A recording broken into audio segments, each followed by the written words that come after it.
At kaugnay pa rin po ng panibagong basura na yan mula sa Canada na ipinasok po dito sa ating bansa. Makakapanayam naman natin si Arlene Lucero ng Eco Waste Coalition. Magandang tanghali sa iyo, Arlene. Si Connie po ito. Magandang tanghali, Connie, at Sir Rafi din. Oo.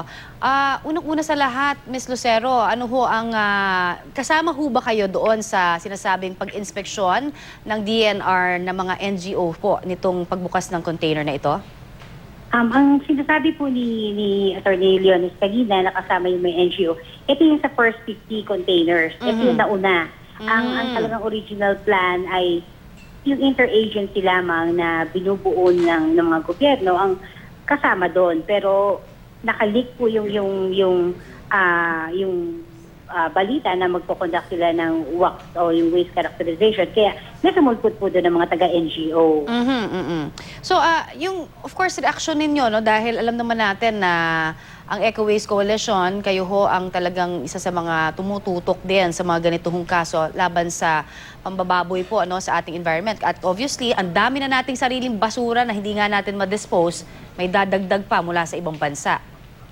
Oo, Connie, tama yun. Ang isa pang nakakapag-duda talaga dito sa nangyari na bagong tuklas sa 48 new containers, ito yung merong issue ng abandonment.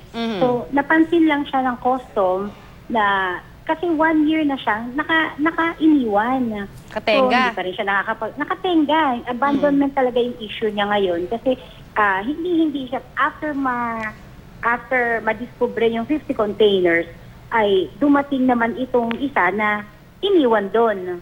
So, nakatenga talaga siya. Kaya ngayon ay tataka kami, bakit?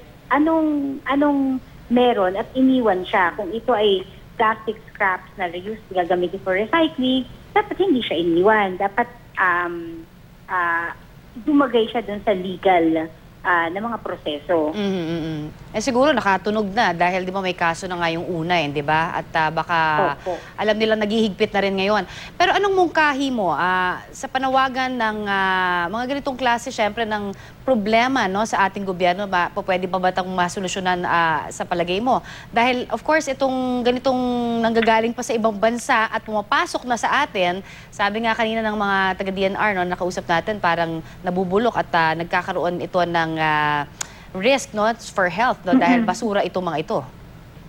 Oo. Ang sinasabi namin diyan ay magkaroon ng strict implementation. So dapat bago pa lamang pumasok dito sa Pilipinas, meron na talagang import clearance.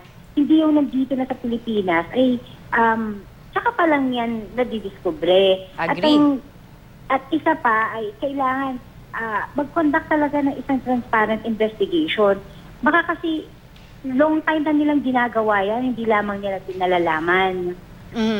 Pero kayo ba sa Eco Waste Coalition, meron na ba kayong kumbaga pakikipagtulungan din halimbawa sa mga kaso na po pwedeng maisampa rin sa mga ganitong mga importers?